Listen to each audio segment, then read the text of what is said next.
আমি আপনাদেরকে এখানে দাঁড়াতে বলছি, আমি আপনাদেরকে এখানে দাঁড়াতে বলছি, আমি আপনাদেরকে এখানে দাঁড়াতে বলছি। বন্ধুগণ,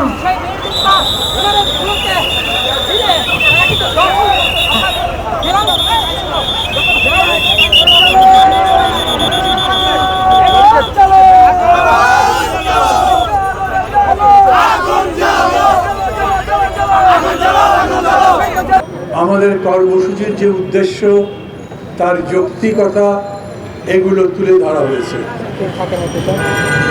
একজন তথাকথিত সংসদ সদস্য, retired lieutenant general, Awami League করেন না, তিনি সংসদে সেদিন বক্তৃতায় বলেছেন, এখন ব্যাংকে চেক জমা দিলে 2 লাখ টাকার চেক, বলে 2 দিন পরে আসেন তখন টাকা দেব।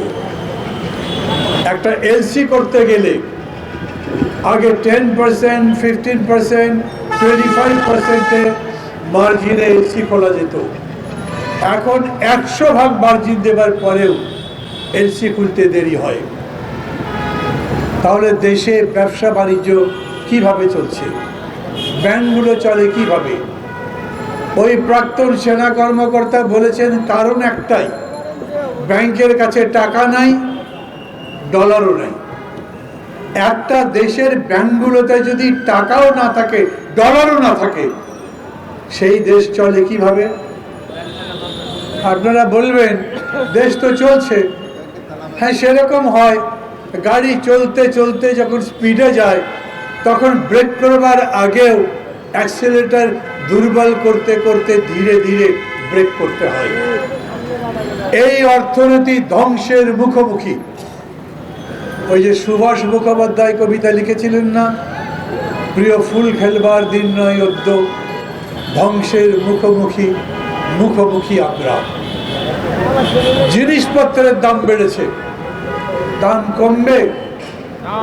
প্রথম যখন এই তথাকথিত নতুন মন্ত্রী, বাণিজ্য প্রতিমন্ত্রী এলেন, বললেন 7 দিনের মধ্যে সিন্ডিকেট বন্ধ করে দেব।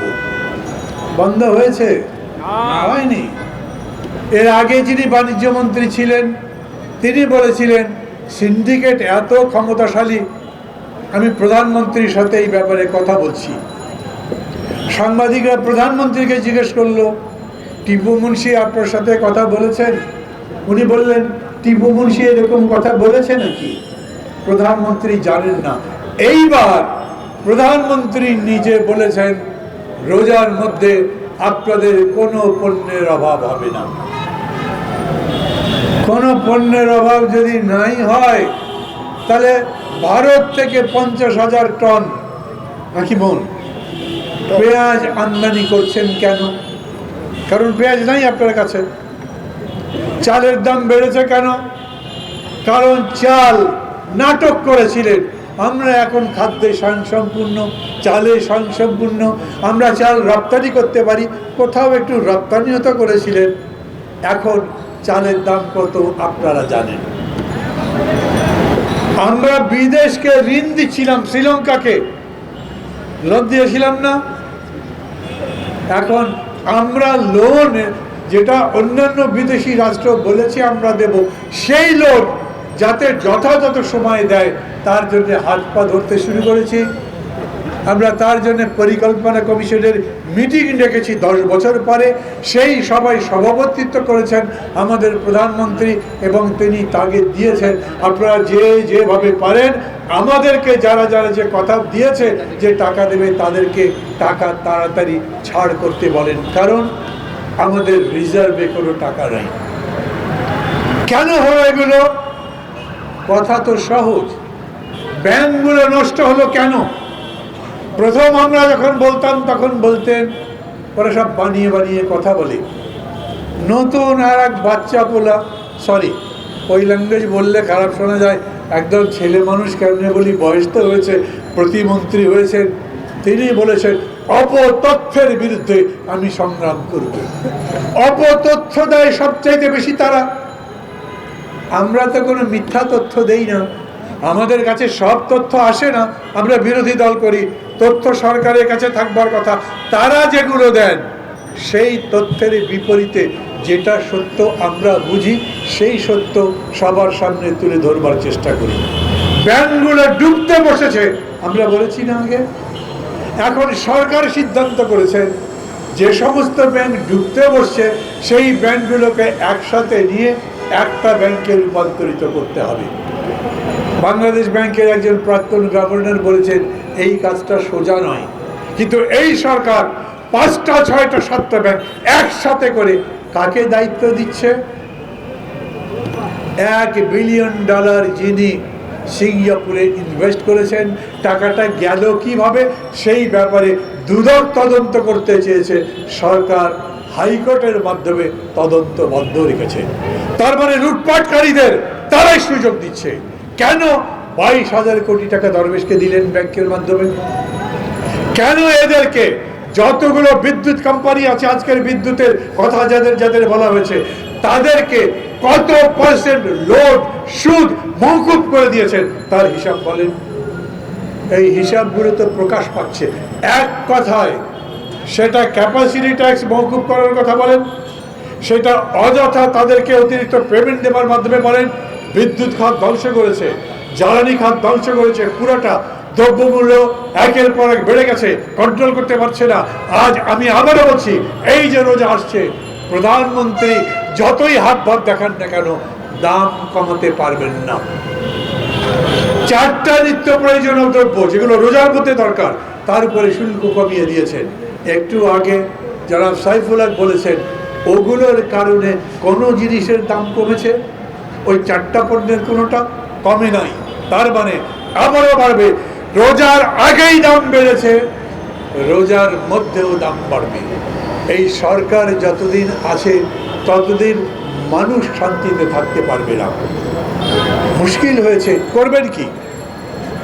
এর তো 2 কান কাটা, রাস্তার মাঝখান দিয়ে হাঁটে, লাজ লজ্জা নাই, হিতবোধ নাই, চ্যাপব্যাট নাই, আমরা বলি হ্যাপ ক্যাপ নাই, কোনো কিছু নাই। ও একটাই বোঝে ক্ষমতায় থাকতে হবে এবং তার জন্য যা ইচ্ছা তাই করে। আমাদেরকে মাঝে মাঝে নসিহত করা হয় সংবিধান সম্মত পথে আন্দোলন করেন, গণতান্ত্রিক পথে আন্দোলন করেন। আমাদের সংবিধান ভেবে দেখেন, এই যে একটা ভোটের নামে খেলা হলো 7ই জানুয়ারি, এটা কোনো ভোট হয়েছে? কয় % ভোট পড়েছে? আচ্ছা, পার্সেন্টেজ দিয়ে কি করবেন? সিইসি বলেন আমাদের সংবিধানে শতকরা কত ভোট পড়ে সেটা লেখা নাই।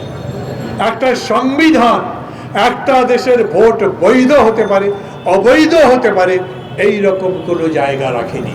কোন রকমে দিনক্ষণ ঘোষণা করে কতগুলো সেন্টার সাজিয়ে রাখবেন এবং দিন পার হলে সন্ধ্যার পরে রেজাল্ট যা ইচ্ছা তাই ডিক্লেয়ার করে দেবেন, তাই আপনাকে মানতে হবে। এই হচ্ছে কনস্টিটিউশন। আকবর আলী খান মারা গেছেন, উনি মাঝে মাঝে বক্তৃতা করতেন, এমন একটা কনস্টিটিউশন যার প্রধানমন্ত্রী ওই জারের মতো রাশিয়ার অথবা মুঘল সম্রাটের মতো ক্ষমতা রাখে, তার কারো কাছে জবাবদিহি করতে হয় না। অতএব আমরা বলছি এই কনস্টিটিউশন বদলাবো, আমরা দেশটাই বদলাবো, রাষ্ট্রটা বদলাবো, আমরা জনগণের জন্য সুখ শান্তি সমৃদ্ধি দেব। মাঝে মাঝে বলেন কেউ কেউ, পারবেন? আওয়ামী লীগের এক নেতা আমাকে এক টক শোতে বললেন, ভাই আমরা যাই চালাচ্ছি আপনারা গেলে এর চাইতে ভালো চালাতে পারবেন? আমি বললাম, এর চাইতে খারাপভাবে দেশ কিভাবে চালানো যায় তাই আমাদের মাথায় নাই। বাংলাদেশ এখন যেভাবে চলে এর চাইতে খারাপভাবে কিভাবে চলবে? লুটপাট করে, জনগণের উপরে নির্যাতন করে, ইচ্ছা মতো পাখির মতো মানুষ তুলে নিয়ে হত্যা করে, মিছিল মিটিংয়ে বাধা দিয়ে। এমনকি সেদিন দেখলাম আমাদের সহযোগী আর একটি জোট মিছিল করছেন, বলছেন ভারতীয় পণ্য বর্জন করতে হবে। ভারতীয় পণ্য বর্জন করে পারা যাবে? ওই বিতর্কের মধ্যে যাচ্ছি না। সরকার তো 50,000 টন পেঁয়াজ আমদানি করছে ওইখানে, কিন্তু আমি যদি 1 লক্ষ টন চিনি আমদানি করবে, আমি বলি কোনো মানুষ যদি বলে আমি ভারতীয় চিনি খাবো না, আপনি কি জোর করে চিনি খাওয়াবেন? সরকার করতে পারে, পুলিশ পারে।